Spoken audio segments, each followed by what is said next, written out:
자, 21번부터인가요? 보도록 하죠. 21번 문제는 여러분 딱 정형적인 문제입니다. 문제 보면 자격 취소와 등록 취소에 해당하는 것은 답이 2번인데요. 자, 이 문제와 유사한 것이 있었죠. 당시 일도 못해, 시험도 못 쳐. 그것도 자격 취소입니다. 그래서 이 문제에서 여러분이 기억할 것은 자격 취소와 등록 취소에 해당하는 것, 이 문제 하나와 스타일이 딱 두 가지밖에 없어요. 이거와 두 번째, 결격 사유, 즉 시험의 결격 사유이면서 등록의 결격 사유인 것, 즉 일을 못하는 것 찾으시오. 그러면 자기 취소가 답이고요. 여기서는 여러분 이 법에 의한 진역이 답이에요. 시험 꾸준히 나오는 문제니까 잡아두시고요. 자, 22번 서울특별시 노원구의 주된 사무소를 둔 중개법인이 대전광역시 유성구를 분사무소 두었다. 부동산 경기가 활성화되어 있는 의정부 분사무소 이전한다. 다음 중 설명 잘못된 거 볼까요? 일단 여러분이 분사무소에 나오면 이거 하나만 기억을 하시면 돼요. 무엇이냐면 항상 강조하지만 분사무소 나오면요, 여러분 보수, 중개보수만 기억을 잘 하시면 돼요. 중개보수는 어딥니까? 분사무소 소재지예요. 분사무소입니다. 하지만 중개보수를 제외한 나머지는 주된 사무소라고 하시면 되겠죠. 해서 1번 보시면 분사무소 설치신고, 신고필증 교부는 당연히 주된 사무소 노원구청으로 가야 되고요. 2번 보시면 분사무소 행정처분 사유도 역시 노원이고요. 3번 분사무소 설치신고 시 수수료는 주된 사무소 소재한 지자체 조례 맞고요. 4번 분사무소의 거래계약 체결할 경우 중개보수 나오죠. 중개보수는 어디? 분사무소라고 해줘야겠죠. 이게 답이고요. 5번 분사무소 이전 신고 시 노원구청에 하면 노원구청장 지체 없이 이전 전, 이전 후 둘 다 알려야 됩니다. 주의하셔야 돼요. 자, 23번 볼까요?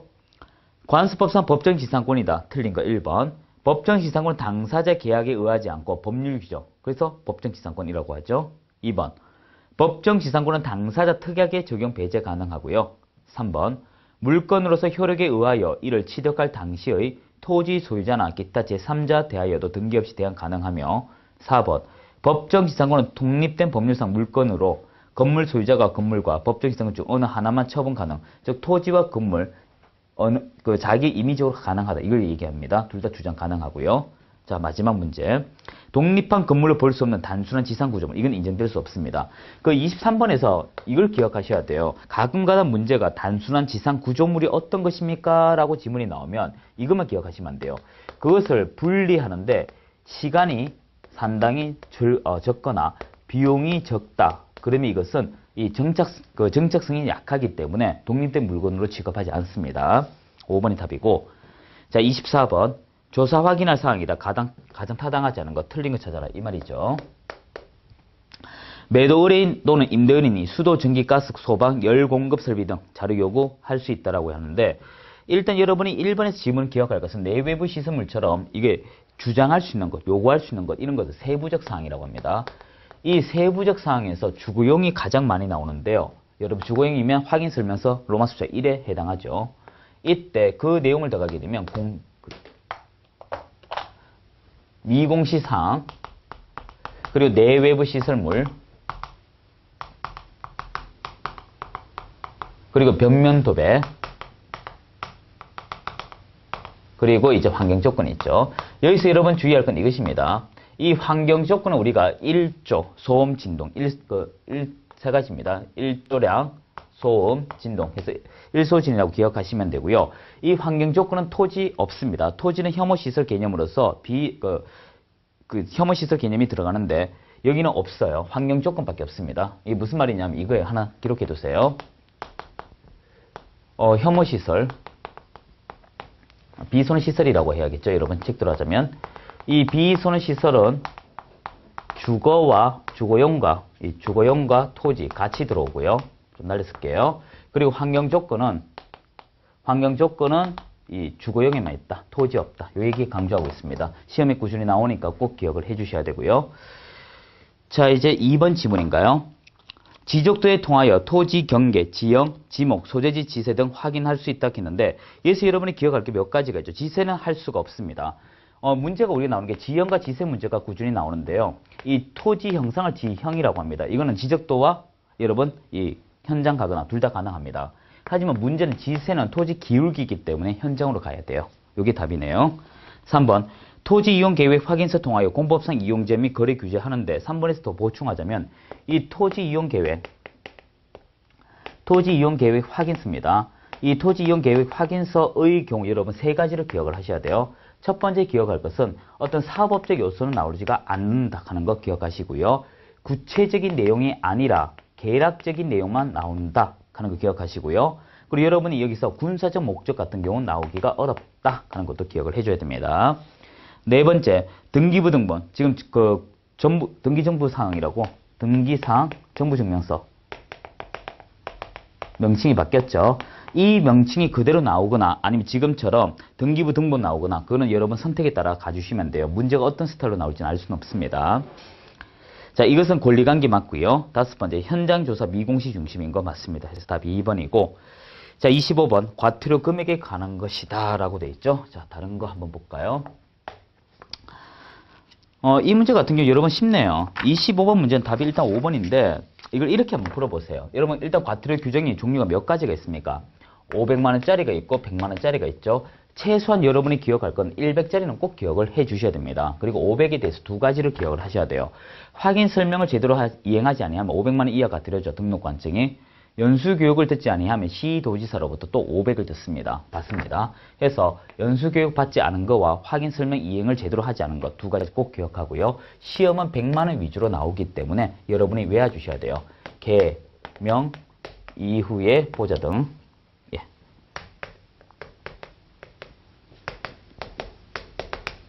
해서 꼭 암기해줘야겠죠. 해서 개시의무 위반, 상호한 명칭 위반, 이전 신고 위반, 휴폐업 신고 위반, 업무보장서 미교부, 자격증 미반납, 등록증 미반납, 얘만 시도고, 자격증 시도고, 나머지 등록 관청이다. 꼭 기억해줘야 되고. 자, 26번 문제는 여러분 과거 기출 문제인데 이 정도까지 나오긴 어려울 것 같습니다. 앞으로 옳은 건 모두 몇 개인가? 자, 첫 번째 점. 협회는 서울특별시에 주된 사무소 두어야 한다. 조문 삭제됐어요. 이제 전국 어디에도 두어도 관계없습니다. 두 번째. 협회에 관해 공인중개사법 규정된 것 외 민법의 사단법인이지 조합은 아니에요. 자, 세 번째. 협회는 정관이 정하는 바에 따라 광역시 지부를 둘 수 있다. 지부, 지회죠. 지부는 시도, 지회는 시, 군, 구이기 때문에 올 바른 것이고요. 자, 네 번째인가요? 네 번째. 협회는 책임 준비금을 다른 용도로 사용하고자 할 때 국장이 승인 발음해야 됩니다. 사전적으로. 마지막, 책임 준비금 적립 비율은 협회 총 수입이 아니고 공제료 기준입니다. 공제료 수입에. 그래서 틀린 건 3개, 맞는 거 2개. 옳은 거 찾으니까 2개라고 해주시면 되고. 자, 27번 볼까요? 사무소 이전이다. 틀린 거 1번. 개공은 사무소 이전 사후입니다. 10일 이내 이전 후, 다 사후예요. 사무소 이전은 사후고요. 휴폐업은 사전입니다. 이전 한 날로부터 10일 이내 이전 후 등록관청 이전 사실 신고하고요. 2번. 개공은 등록관청 관할 지역 내로 이전할 경우 등록관청은 중개사무소 등록증 변경사항 기재 이를 교부하여야 한다라고 했는데 여기서 여러분이 기억할 것은 관 내로 이전할 때는 재교부할 수 있습니다. 재교부할 수 있다고요. 그렇기 때문에 여러분이 한다라고 하시면 안 되죠. 그리고 또 기억할 것은 강조드렸지만 재교부를 하게 되면 수수료가 발생해요. 자, 세 번째. 이전 신고를 받은 이전 후 등록관청은 종전의 등록관청 관련 서류 송부해 줄 걸 요청하죠. 여기서 여러분이 기억할 것은 송부서류는 관할 외로 갔을 때 송부서류가 나오는 것입니다. 네 번째, 서류 송부 요청을 받은 이전 전 등록관청은 지체 없이 송부해 줘야 되고요. 다섯 번째 건 참고로 보시면 되고, 여기서 여러분이 신고할 때는 신고증이 갑니다. 즉 등록증의 등사, 등록증과 사무소 확보 서류죠. 등사. 하지만 서류 송부할 때 등록대장이에요. 그래서 시험 문제 어떻게 나오냐면 이전 신고와 송부 서류가 동일하다 하면 틀려요. 신고할 땐 등록증, 송부할 땐 등록대장 구별하셔야 돼요. 그래서 답이 2번이고. 자, 28번. 손해배상 책임에 관한 것이다. 틀린 거 1번.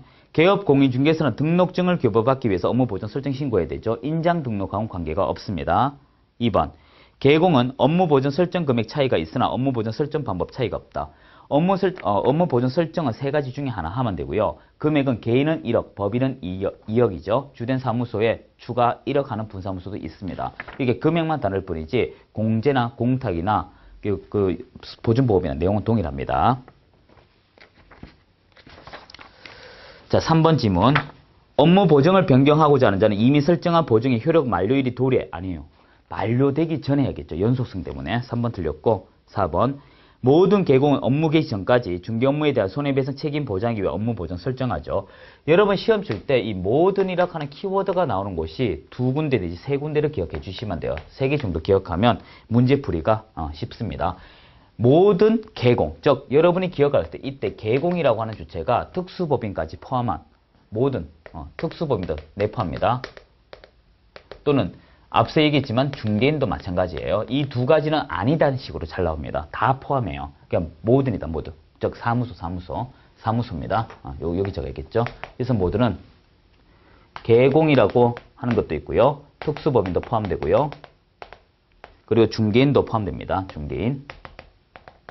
여기 이제 요게 포함되어 있다. 요 말입니다. 모든. 그래서 사무소, 중개사무소가 모두가 있어야 되고요. 그리고 책임을 지기 위한 인장 등록 모두가 해야 되고요. 그리고 지금 하는 업무 보전 설정. 이 세 가지 누군 되고 누군 안 된다 하시면 안 돼요. 시험 구준에 나오는 거예요. 자, 다섯 번째. 업무 보증금으로 손해배상을 받고자 하는 자는 개공의 손해배상 책임 있음을 입증하는 서명 확보, 등록 관청 균형 없이 그냥 돈 달라고 하면 돼요. 보증기간에. 자, 29번 볼까요? 틀린 거. 1번. 개공 및 소속 공인중개사가 중개 의뢰를 받은 경우 중개 완성되기 전에 대통령령이 정하는 사항을 확인하여 이를 당사자 쌍방에게 성실 정확히 설명하고 설명 근거자를 제시하라라고 했는데요. 29번 문제는 꾸준히 나오는 문제죠. 확인 설명에 관한 것인데 세 가지 초점을 꼭 기억하셔야 돼요. 설명은 누구한테입니까? 설명은 권리 취득자에게 하죠. 하지만 설명의 내용이 부족하면 요구할 수가 있습니다. 그 요구의 대상이 누굽니까? 권리 이전자예요. 그래서 설명은 권리 취득 예정자라고 하는 게 정확한 말이지만 시험 칠 때는 권리 취득자라고도 나옵니다. 그리고 요구는 설명이 이게 부족하니까 집주인, 즉 권리 이전자에게 묻겠다는 것이죠. 자, 그럼 중개가 완성이 되면 그때 서류가 교부됩니다. 그 서류가 확인 설명서죠. 교부는 당사자예요. 그래서 정리합시다. 설명은 누구? 권리 취득자. 요건 누구? 권리 이전자. 교부는 당사자. 꼭 구별하셔야 돼요. 그래서 1번 틀렸고요. 2번. 개공은 중개 대상물 확인 설명을 위하여 필요한 경우 권리 이전자에게 자료 요구할 수 있다. 임의라는 거 기억하셔야 돼요. 이때 권리 이전자에게 요구하였을 때 권리 이전자가 불응한 경우, 이게 단서죠. 불응을 하게 되면 1차적으로 권리 취득 예정자에게 설명하고 두 번째 확인 설명서에 기재한다. 자, 네 번째. 중개 대상물 확인 설명서에는 개업공인, 중개사, 법인의 경우 대표자, 분사업 책임자가 서면 및 날인하되 당소공이죠. 당해 중개 행위를 한 소공이 있다면 함께 서면 및 날인하고. 5번. 개공이 무상으로 중개를 할 경우 무상이라 하는 것은 돈을 안 받을 뿐이지 책임은 다 져야 돼요. 그래서 이런 지문, 지금 올바른 지문인데 무상을 하더라도 손해배상 책임져야 되고 무상을 하더라도 거래계약서 작성해 줘야 되고 무상을 하더라도 확인설명서 작성하다 이렇게 나와야 합니다. 1번이 답이고요. 자, 30번. 자격증에 대해서 틀린 것. 1번. 자격증 대여 행위는 유상과 무상 불문 허용되지 않는다 하는 것은 여러분 유무상하고 관계없어요. 대여 행위는 실제 그 일을 했는가 안 했는가 형식적으로 가지고 있는 것은 자격증의 양도 대여가 아닙니다. 실질적으로 그것을 활용해야만 양도 대여로 들어간다. 이게 대법원 판례죠. 2번. 자격증 취득하지 않은 자가 자신의 명함에 부동산 뉴스, 중개사무소 상호임, 대표란 명칭을 기재하는 것은 유서면칭에 해당하죠. 1년에 1천. 3번. 공인중개사가 자기 명의로 개설 등록 마친 후 무자격자에게 중개사무소 경영을 관여하게 하고 이익을 분배, 그 무자격자에게 부동산 거래 중개행위 하도록 한 것이 아니라면 등록증 대여 행위 아니다. 즉 앞서 얘기했죠. 단순히 소지하게끔 하는 것은 사용을 하지 않았다라는 것이 대법원 판례입니다. 이것을 가지고 내가 마치 인 것처럼 마치 계약의 도장을 활용하고 그때 남의 걸 이용하게 되면 이것이 양도대여다라는 것이죠. 4번. 개업공인중개사가 등록증 타인에게 대여할 경우 자기 취소 사유가 된다라고 했습니다. 아니 등록증 빌려주는데 왜 자격 취소가 됩니까? 아니죠. 자격을 빌려줘야 자격 취소가 되고 등록을 빌려줘야 등록 취소입니다. 하되 5번 그대로 보시되 30번 문제를 꼬아내면 이렇게 할 수는 있어요. 자격증이 없어지면 이게 등록 구비 요건이지 않습니까? 따라서 등록증도 같이 취소되는 건 맞아요. 이렇게 문제를 만들 수는 있어요. 하지만 반대로 등록증 취소된다 해야 자격 취소되는 일은 없습니다. 그런 것도 같이 기억해야 돼요. 자, 이제 31번 볼까요? 중개수수료다. 설명 틀린 거 고르시오. 자, 기억 1이라고 하면서 쭉 풀어보죠. 중개대상물인 주택의 소재지와 사무소 소재지 다르면 우리 사무소 기준입니다. 따라서 중개사무소의 소재지과는 시도 조례하는 거 맞고요. 2번 교환 대상 중개대상물 중 거래 금액이 큰 중개대상물 가액을 거래 금액으로 하여 수수료 산정한다. 여기까지 좋아요. 3번 사례 증여 기타 어떤 명목으로든 법에서 정한 수수료 초과에 건품받는 행위는 반드시 개수 등록 취소하여야 한다. 그건 아닙니다. 여러분 지금 수수료 초과는 어디에 해당합니까? 금지 행위에 하죠. 금지 행위는 그 대상이 누군가에 따라 좀 달라지는데 일단 기억할 것이 개공이다. 개공이면 어떻게 돼요? 상대적 등록 취소에 가죠. 이것이 소공이면 어떻게 됩니까? 자격정지에 들어갑니다. 자격정지. 중개보조는 어떻게 됩니까? 행정, 처분 있다 없다? 없다. 얘는 해당 사항이 없어요. 자, 4번. 동일한 중개대상물 대하여 동일 당사자 간의 매매 임대차 동일 기획이 이루어지면 매매만 하지 임대차는 가져갈 수가 없습니다. 그래서 답이 틀린 게 D가 리얼이고 하나 더 보충한다면 임대차죠. 두 가지 더 해드릴까요? 자, 임대차의 경우는 제일 먼저 뭐 따져야 됩니까? 거래 금액이 5천만 원 이상인가 아닌가 이걸 따져야 되죠. 그래서 보증금 더하기 월세 곱하기 100 해서 이것이 5천 이상이면 그대로 가면 되지만 5천이 아니다. 그럼 어떻게 됩니까? 보증금 더하기 월세 곱하기 70을 해서 한다. 그리고 이 분양권은 우리가 실납부 금액, 기납부 금액을 기준으로 한다는 거 기억을 해줘야 됩니다. 네, 32번 보도록 하죠. 상가건물 임대차 보호법이다. 설명 옳은 거 찾습니다. 자, 기억.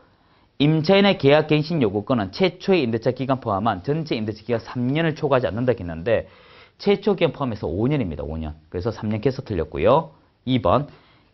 임대인의 동의를 받고 전대차 계약을 체결한 전차인은 임차인의 계약갱신 요구권 행사 기간 이내에 임차인을 대위하여 임대인 계약갱신 요구권 행사할 수 있다. 이미 알고 있는 범위이기 때문에 가능한 것입니다. 3번. 임차인이 임대인의 동의 없이 목적 건물의 전부 또는 일부를 전달할 경우 임대인은 임차인의 계약갱신 요구 거절할 수 있겠는데 이것은 동의 없이 했을 때는 거절이 가능해요. 그러니까 리언디 같은 맥락입니다. 리얼. 갱신되는 임대차는 전 임대차와 동일한 조건을 다시 계약한 것이므로 차임과 보증금 변경할 수 없다 했는데 변경하셔도 관계없습니다. 그고요. 예. 그래서 답은 3번 니언디 것이죠. 예. 자, 33번. 공인중개사인 개공의 중개사고 대비해 법원에 공탁금 1억 5천에 설정했습니다. 1억 5천.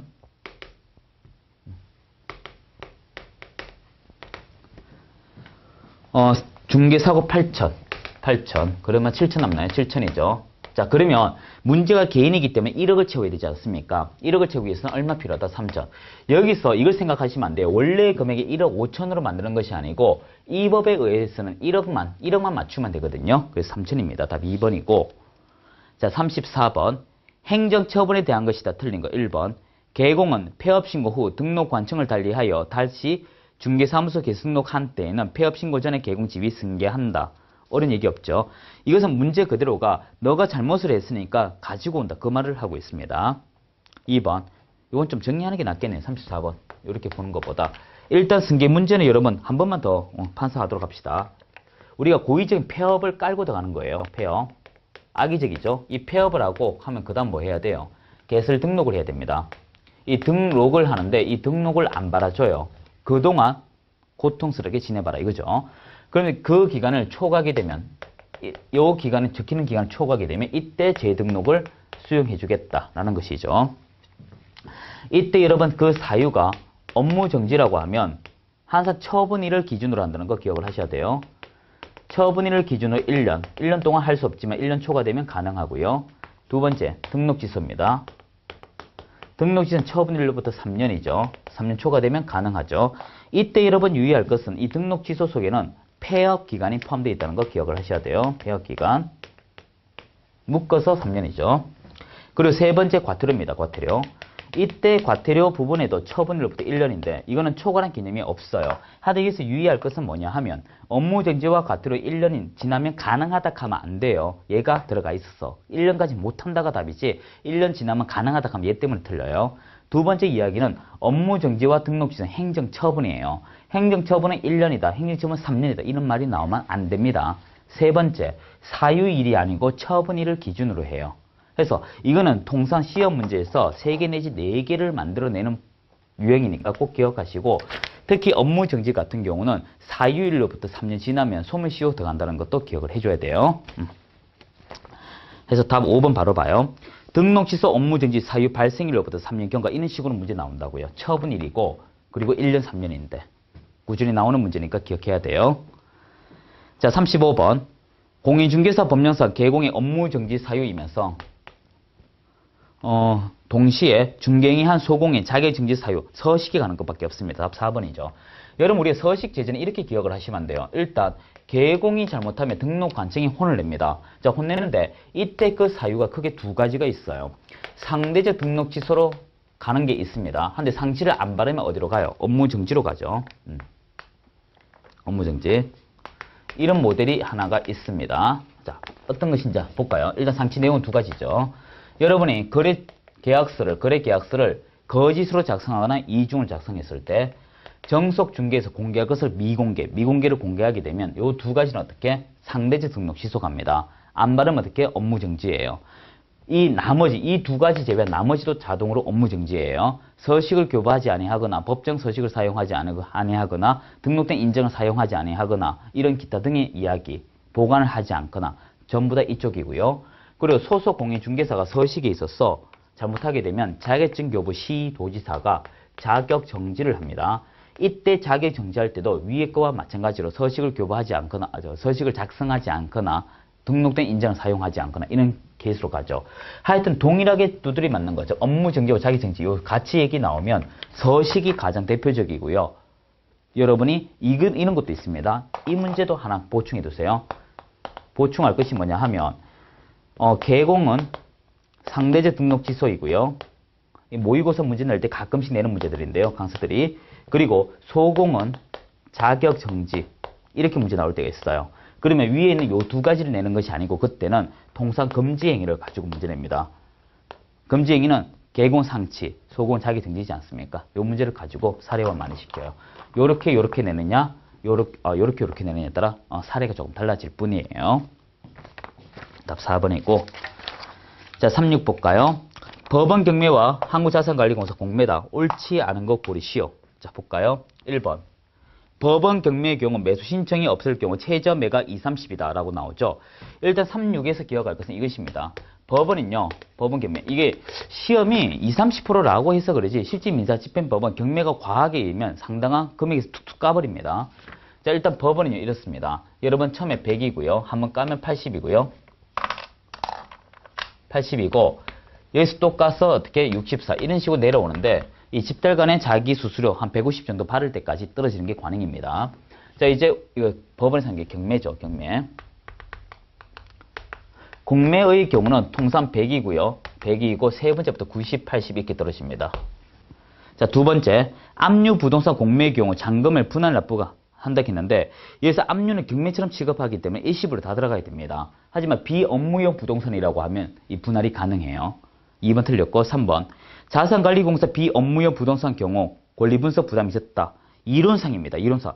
비업무용 부동산은 여러분 나중에 무슨 땡땡땡 신탁이라 들어가면 규모 금액이 나오는데 좀 싸도 50억 뭐 그런 식으로 많이 높습니다.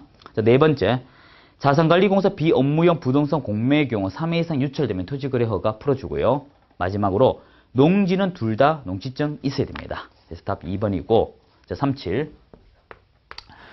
여담인데요. 여기 시험 공부하다가 여러분 시간적 여유 나중에 시험 끝나면요. 이 경매 공매인데 시험 끝나면 10월 말긴 시험이시죠. 약간 숨 돌리 얘기 좀 하나 하고 또 나머지 풀게요. 금방 풀니까. 이 경매 너무 어렵게 받아들이지 말고 그거 하세요. 이거는 제가 강의 학원에 가면 많이 얘기하는데 수원지방법원에 있습니다. 여기 일주일만 수도권에 계신 분은 일주일만 출퇴근하세요. 가시게 되면 한 2분만 제가 여러분 귀한 시간 좀 뺐으면 이것입니다. 가시게 되면요. 경매장 10시 한 40분 내지 30분쯤에 도착해서 11시에 주간 거 시작을 하니까 그러면 권리분석 할 수 있는 정보지를 줍니다. 땡땡땡 옥션 이런 걸 줘요. 굿 땡땡 스피드 땡땡 이런 걸 줍니다. 자, 하여튼 이런 걸 주시면요. 여러분 한번 보세요. 보시면 금방 돌아가는 흐름을 알게 돼요. 일주일만 가시면.